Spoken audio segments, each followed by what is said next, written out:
Now, when President Obama wanted authorization to bomb ISIS, Congress said, don't worry about it. You don't need no stinking authorization. Bombs away. You don't need any oversight. Well, now, when President Obama wants to make a peace deal with the Iranians so that we end their nuclear weapons program, all of a sudden Congress is screaming, oversight! We need to do oversight! So what do they want to do? Well, Bob Corker's got a piece of legislation that says that you would need congressional vote to clear any deal that the president makes with Iran, which is fairly unprecedented.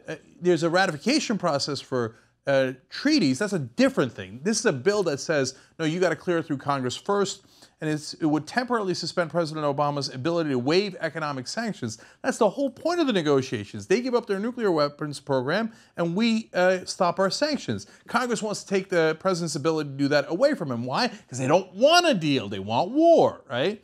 And then finally, the part of this bill that's absolutely impossible is the White House, according to this bill, would have to convince Congress that Iran has not sponsored any terrorist activity. How in the world could you prove that? First of all, it's not part of this negotiations. That has nothing to do with this negotiations. Now, that's a bad thing, and we should fight Iran on that through other means, but that's not what they're discussing. Second of all, how could the White House prove that Iran doesn't do any terrorist activity? It's an impossible standard. It's supposed to be impossible because they don't want the president to be able to meet it because they don't want peace. Now, it's not just Republicans in this case, it's bipartisan. They've already got 64 senators lined up for it. They can cruise past a filibuster, and they might be able to have enough to overcome President Obama's veto. 8 Democrats have signed on already, 1 independent. Mark Warner says, yes, I'm in, I'll sign it. And we're having negotiations with people like Chris Coons, who's a Democratic senator from Delaware, Chris Murphy from Connecticut, and they're saying, well, maybe we take out the part about the terrorism, and we keep this part, and we keep that part.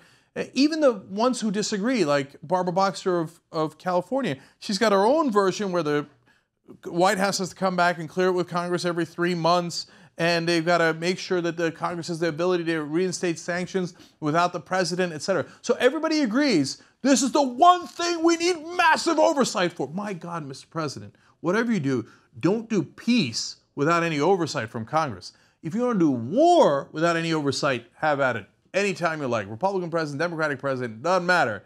War has no bounds in the United States Congress. Peace has to be very carefully checked.